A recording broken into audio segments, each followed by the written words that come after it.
Levitiko Kapitulo 26. Mga kinakailangan ng pagsunod. Huwag kayong gagawa para sa inyo ng mga dayos-diyosan, ni magtatayo kayo ng larawang inanyuan o haligi, ni huwag kayong maglalagay ng batong inanyuan sa inyong lupain, upang inyong yakirin yaon, sapagkat ako ang Panginoon ninyong Diyos. Inyong ipangangilan ang aking mga Sabat, at inyong igagalang ang aking santuaryo, ako ang Panginoon. Mga kondisyon at bunga ng pagsunod.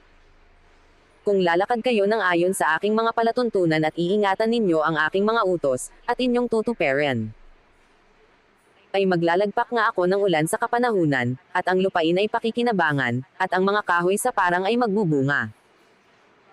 At ang inyong pagdiik ay aabot hanggang sa pag-aani ng mga ubas, at ang pag-aani ng ubas ay aabot sa paghahasik, at kakanin ninyo ang inyong pagkain na sagana, at tatahan kayong tiwasay sa inyong lupain. At magbibigay ako ng kapayapaan sa lupain, at maihiga kayo, at walang katatakutan kayo, at aking papawiin sa lupain ang mababangges na hayop, ni hindi dadaanan ang inyong lupain sa tibak. At hahabulin ninyo ang inyong mga kaaway, at manggabubuwal sa harap ninyo sa tibak. At 5 sa inyo'y hahabol sa 100, at 100 sa inyo'y hahabol sa 10,000, at ang inyong mga kaaway ay manggabubuwal sa tibak sa harap ninyo. At lilingapin ko kayo, at palalaguin ko kayo, at pararamihin ko kayo, at papagtitibayin ko ang aking tipan sa inyo. At kakanin ninyo ang malaong kinamalig, at inyong ilalabas ang luma dahil sa bago. At ilalagay ko ang aking tabernakulo sa gitna ninyo, at hindi ko kayo kapaputan. At lalakad ako sa gitna ninyo at ako'y magiging inyong Diyos, at kayo'y magiging aking bayan. Ako ang Panginoon ninyong Diyos, na naglabas sa inyo sa lupain ng Ehipto, upang huwag kayong maging mga alipin nila, at sinira ko ang mga kahoy ng inyong pamatok, at pinalakad ko kayo ng mga ulong matuwid. Mga kondisyon at mga bunga ng pagsuway. Ngunit kung hindi ninyo pakikinggan ako, at hindi ninyo tutuparin ang lahat ng mga utos na ito, at kung inyong tatanggihan ang aking mga palatuntunan, at kasusuklaman nga ninyo ang aking mga hatol, na anupat hindi ninyo tutuparin ang lahat ng aking mga utos, kundi inyong sisirain ang aking tipan, ay gagawin ko naman ito sa inyo, ilalagay ko sa gitna ninyo ang sindek, at pagkatuyo, at ang lagnat na uubos sa mga mata, at magpapalupepay sa kaluluwa, at maghahasik kayo ng inyong binhi na walang kabuluhan, sapagkat kakanin ng inyong mga kaaway. At itititig ko ang aking mukha laban sa inyo, at kayo'y masasaktan sa harap ng inyong mga kaaway, kayo'y pagpupunuan ng mga napupuot sa inyo, at kayo'y tatakas ng walang humahabol sa inyo. At kung sa mga bagay na ito man ay hindi ninyo ako pakinggan, ay parurusahan ko kayong makapito pa, dahil sa inyong mga kasalanan. At sisirain ko ang kahambugan ng inyong kapangyarihan, at gagawin kong parang bakal ang inyong langit at parang tanso ang inyong lupa. At gugugulin ninyo ang inyong kalakasan ng walang kabuluhan, sapagkat hindi ibibigay sa inyo ng inyong lupain ang kanyang bunga ni ng kahoy sa parang ang kanyang bunga. At kung kayo'y sasalangsang sa akin, at hindi ninyo ako didinggin, ay dadalan ko kayo ng makapito ang higit ng salot ayon sa inyong mga kasalanan.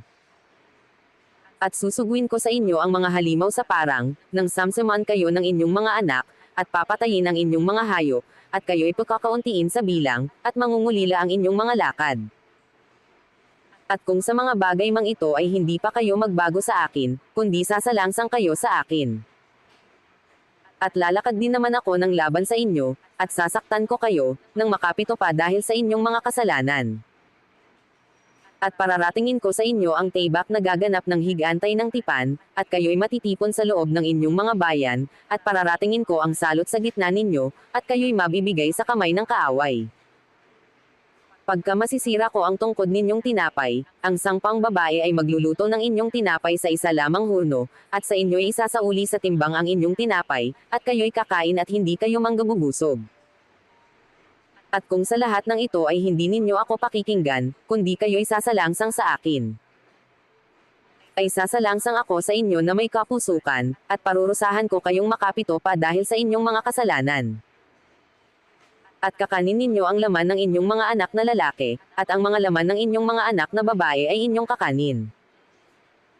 At sisirain ko ang inyong matataas na dako, at aking wawasakin ang inyong mga larawang araw, at itatapon ko ang inyong mga bangkay sa mga katawan ng inyong mga dayos-diyosan, at kapuputin kayo ng aking kaluluwa.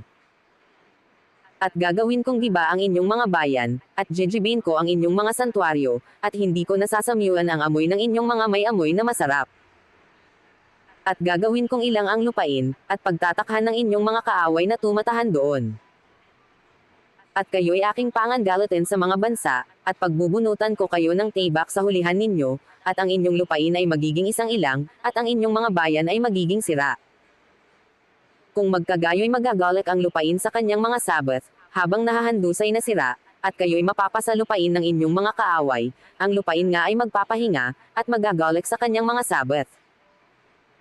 Habang nahahandusay na sira ay magkakaroon ng kapahingahan, sa makatuwid bagay ang hindi ipinagpahinga sa inyong mga Sabbath, nang kayo'y nagsisitahan doon. At tungkol sa mga matitira sa inyo, ay sisidlan ko ng takot sa kanilang puso, sa mga lupain ng kanyang mga kaaway, at hahabulin sila ng kalatis ng 100 nalalaglag, at sila'y tatakas na parang tumatakas sa tibak, at sila'y mabubuwal ng walang humahabol sa kanila. At magkakatisuran sila na parang nasa harap ng tibak, kahit walang humahabol, at hindi kayo makatatayo sa harap ng inyong mga kaaway. At mamamatay kayo sa gitna ng mga bansa, at sasakmalin kayo ng lupain ng inyong mga kaaway.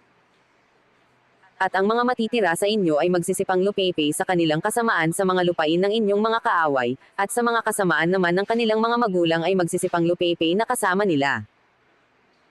Pangako ng pagpapanumbalik.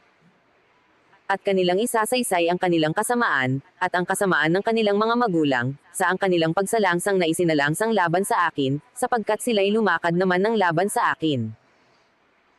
Ako naman ay lumakad ng laban sa kanila, at sila'y aking dinala sa lupain ng kanilang mga kaaway, kung magpapakababa nga ang kanilang mga pusong hindi tuli, at kanilang tatanggapin ang parusa sa kanilang kasamaan.